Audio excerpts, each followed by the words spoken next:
ఆ మత సామరస్యంలో వాళ్ళు ఒక సూఫీ రాసిన కోట్ ఏంటంటే, "when the self becomes silent, religion disappears and only the divine remains." అది అక్కడ పరిస్థితి. అయితే ఇక్కడ ముఖ్యంగా ఒక విషయం చూసుకోవాలి. మన భారతదేశంలో మతాలనేవి ఇన్వేషన్ ద్వారానే వచ్చినాయి. భారతదేశం ఒక స్పిరిచువల్ ఆధ్యాత్మిక నేల ఇది. ఏ ఒక్క మతం కంటే కూడా ఇది చాలా పాతది. సో ఫండమెంటల్గా ఇక్కడ పుట్టిన వాళ్ళందరికీ ఇక్కడున్న ఆధ్యాత్మిక సంపాదన, స్పిరిచువల్ వాల్యూస్కి వాళ్ళు వారసులు.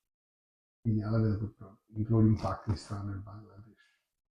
ఇక్కడ ఏముందంటే, ఎప్పుడైతే మీకు ఈ ఇన్వేషన్ జరిగినాయో వాళ్ళు ఏం చేశారంటే, మీరు పాటిస్తున్న పద్ధతి మీ సంస్కృతి మంచిది కాదు, దాన్ని డిమాలిష్ చేసేస్తున్నాను నేను అని చెప్పేసి మీ మందిరాలు, మీ ప్రార్థనా మందిరాలు, మీ పుస్తకాలు తగలబెట్టారు. ఇక్కడున్న కాశీ మంచిది కాదు, ఇక్కడున్న అయోధ్య మంచిది కాదు, అక్కడెక్కడో ఉన్న జెరూసలేం మంచిది, ఇక్కడెక్కడో ఉన్న మక్కా పవిత్ర స్థలం అని చెప్పి మీకు ఎగదోసి,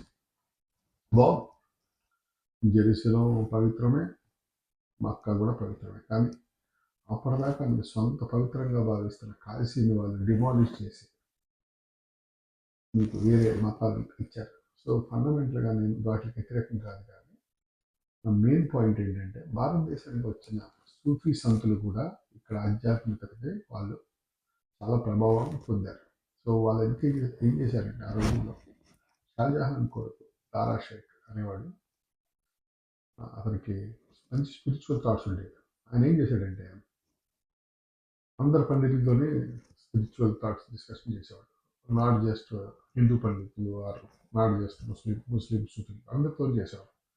ఆయనకి విపరీతంగా మన ఉపనిషత్తులు నచ్చాయి. ఉపనిషత్తులు ఆయన విపరీతంగా నచ్చినప్పుడు ఆయన వాటిని మన పర్షియా లాంగ్వేజ్లోకి మనం రాయిద్దాం అని చెప్పి రాయిపించాడు. రాయిపించినప్పుడు ఏమైందంటే, సుమారుగా 56 ఉపనిషత్తుల్ని పర్షియా లాంగ్వేజ్ రాయిపించాడు.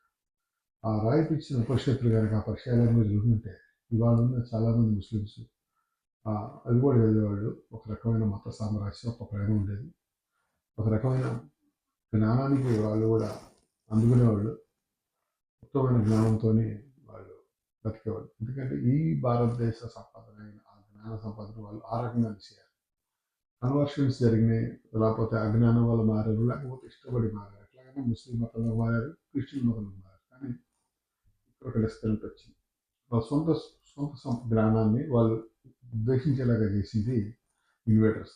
అక్కడ ఏమైందంటే, ఈ సుఫీలు, ఈ దారాషేక్ అనేవాడు ఎప్పుడైతే ఉపనిషత్తులను తర్జుమా చేశాడు, వాడి తమ్ముడైన ఔరంగజేబు అది వంకగా చూపించి ఈ దారాషేక్ తలకాయ నరికి తాను రాజ్యాన్ని తీసుకొని మొత్తం హిందూ గ్రంథాలు, సనాతన ధర్మ గ్రంథాలు లాగబెట్టడం, గుళ్ళు బాగపట్టడం, హిందూ ధర్మం పాటించిన వాడి మీద ట్యాక్సులు ఎక్కువ పెట్టడం పనులు చేసి, ఆ తర్వాత ఊచకోతే లక్షల మంది ఊచకోత చేసి, మిగతా వాళ్ళు ఏం చేస్తారు, చచ్చినట్టు రాజుగారు ఎటుంటాడు బాగోలేదా, అందరూ కూడా మతాలు. ఆ రకంగా ఈ యొక్క నేలకున్న ఆధ్యాత్మిక శక్తి కొంతమంది వర్గాలకు దూరం వెళ్ళగా చేశారు. అందుకనే అంటున్నాను, మీరు ముస్లిం మతాన్ని పాటించవచ్చు, క్రిస్టియన్ మతాన్ని పాటించవచ్చు, జైన మతాన్ని పాటించవచ్చు, కానీ మనం చదువుకున్న వాళ్ళుగా, జ్ఞానం ఉన్న వాళ్ళుగా మనం గ్రహించాలి ఏది మంచి, ఏది చెడు.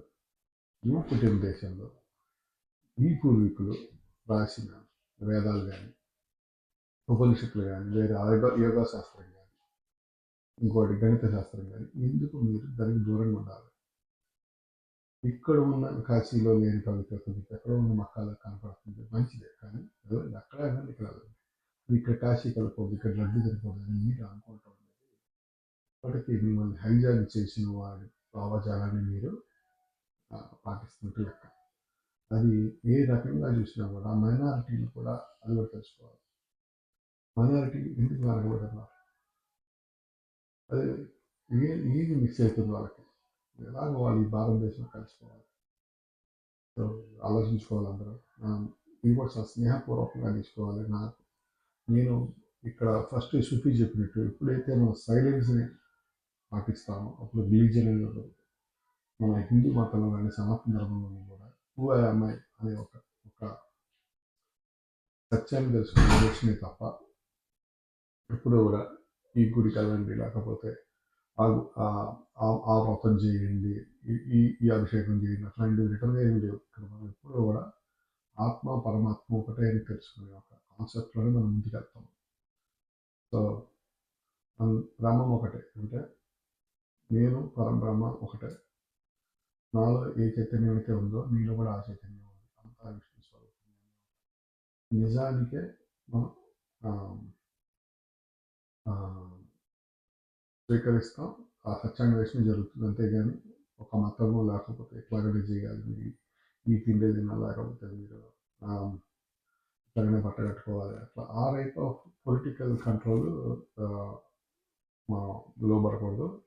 ఈ నేలలో ఉన్న జ్ఞానాన్ని అందరూ కూడా గ్రహిస్తే అది అందరూ కూడా మనకు ఉమ్మడి సొత్తు.